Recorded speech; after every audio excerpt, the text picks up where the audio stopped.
I think my biggest general piece of advice, and I before we get into the Q&A, I'd like to actually hear some like 30 seconds, 45 seconds from each of you, like recapping the big points for you for social media stuff. Okay. I think the big one for me is to treat your social media with the same level of production value you want to have on your stream. Because you can't, I don't think you should treat social media as some throwaway thing and just like slap on whatever you want. Give it some consideration, give it some intentionality, give it some thought and some effort. Yes, it can just show up and disappear into the ether and nobody engages with it. But same thing as when you're streaming to 0 viewers. Stream as though you're streaming to 100 or 1,000 or 1,000,000 or whatever. Treat your social media in the same way and with the same production value. You shouldn't be putting 1,000 hashtags and just a whole entire tweet thread of just a bunch of streamer accounts just like tagging everybody. That's not going to add any value, and it detracts instead. I was just, some things I was thinking about. Like, I feel like if you have a really good passion about something, like if you're good at art or if you're good at like video production or whatever, like actually like tweeting about it and saying, hey, like this is what I do. Here's like my portfolio of things I do. Like I see a lot of people like retweeting that and like companies finding people through Twitter because they're like, hey, I just tweeted this. This is what I do. And hire people that way.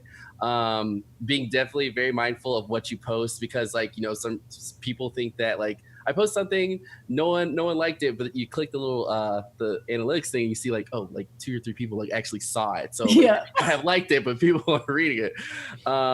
And just very cautious cautious of what you're posting and realizing that like if it's been a long time since you tweeted about something that was really negative, that got a lot of bad attention, people can still find it very easily. All they gotta do is type in your name and like subject matter, boom, it's right there.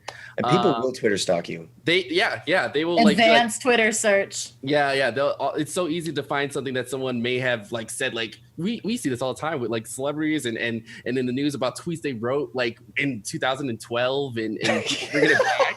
So you just got to be very cautious of that stuff. And companies, like, even if it's not gaming industry, like jobs in general are looking at social media now and seeing like, is this person a good fit, or like, are they out of control, or are they, you know, this and that. So, yeah. Austen. All right. So a lot of what Brandon says, I absolutely agree with. All of it, I agree with. But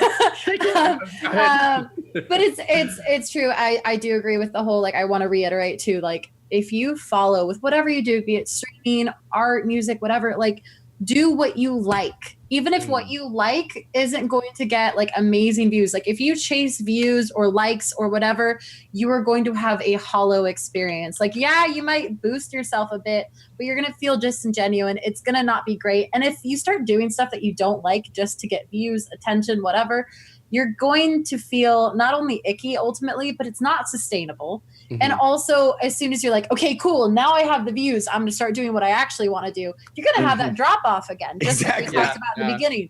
So build and do things because you love them and because you would do them if you weren't getting paid in the first place. Do it because you love it. And if you do it because you love it, people will come, regardless of what you do, regardless of what you make, regardless if you stream, what it writes, tweet, whatever. Just do what you love and be as genuine to yourself or the character you're playing. If you're playing a character as possible, just do what you like. And don't try to pander. As soon as you pander, you lose yourself and you lose your way. And it's not going to feel great. I'm going to 100% tell you that. The other thing is like, along with everything that Brandon says, like, don't be afraid to apologize. We all make mistakes. Absolutely. We all do things. And a lot of people, if they're called on something terrible or whatever, and I've been guilty of this, and I'm sure other people have been guilty of this as well, but like, we try to defend ourselves and reason, but sometimes it's best to take a break, talk with some people who are like trusted friends of yours who are willing to tell you like, no, you messed up. Like, here's why. Yeah. Like people who keep it real with you, have those people around because those people are going to come in so handy, and especially just as a friendship in general, but those people are going to come in handy if something bad happens or if you mess up or if you make a mistake, which will happen. It's not an if, it will happen at some point, and it might happen multiple times. Hopefully you learn from it. But like have those people around to be like, yeah, that was kind of messed up. In which case you can say, hey, internet, I messed up. I was, ignorant on this position, or I said this incorrectly and I didn't mean to hurt anyone and I'm sorry. Don't keep being like, but I still think just say I'm sorry, and people will still probably be mad. People will respect you through that. Yeah. But you eventually, like, people are still gonna be mad. People are still gonna want to have drama happening, whatever. That always is gonna happen regardless of how you react. But ultimately, if you just go, look, I'm sorry, I messed up. It wasn't my intention for it to end this way. I didn't want to hurt anyone, whatever it may be. Do a real apology, because we've seen a lot of fake. We've seen a lot of fake apologies from celebrities and pseudo celebrities and internet people being like, well, I didn't intend it and you shouldn't have been mad at me. Just be like, I'm sorry. And ultimately a real apology, and then just letting it all go and continuing on your way. Don't keep engaging with like negative people who want to keep bringing it up and fighting with you. Be like, look, I apologize. I moved on. Unless they're bringing new information, it's just going to keep drudging at the same thing over and over and over again, because people love to stay in that kind of mental space. I think just learning to apologize and change. Like, don't keep doing the same stuff over and over again. And be aware and be able to talk to people, and again, take breaks, look at something. If you need to write something, write it out on paper first if you don't trust if you're going to hit that send button. Okay. Exactly. Like, I say this to people who go through bad breakups or anything. Like, if you have stuff that you need to say to someone but you don't actually want to say it to them because it might get you in trouble, write it down on pen and paper, because you're never going to get a stamp and mail it to that person. You're not.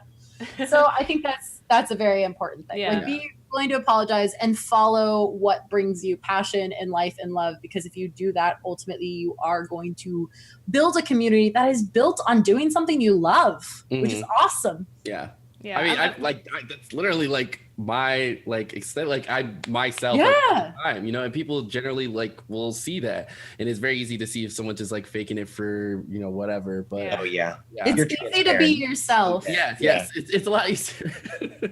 I'm glad you said that, because it's something that popped in my head, like when we were talking earlier about like making mistakes and stuff, but I forgot to bring it up. So I'm glad that you mentioned that. And I would say like my piece of advice is more technical.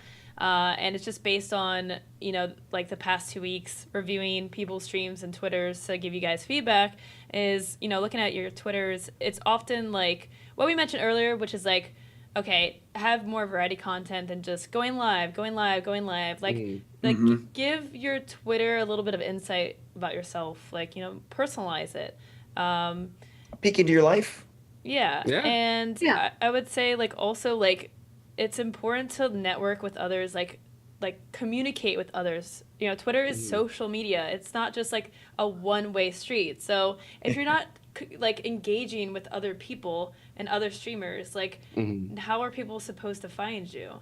I also think that's the easiest way for people to find out, like, if you're a streamer, like in general, like say you go into a streamer's stream and you follow on Twitter and they see that you're a streamer too, maybe they want to check you out. And I always tell people, like announce it in the channel. I'm a streamer. Come on. Don't announce it in the channel. You'll be done.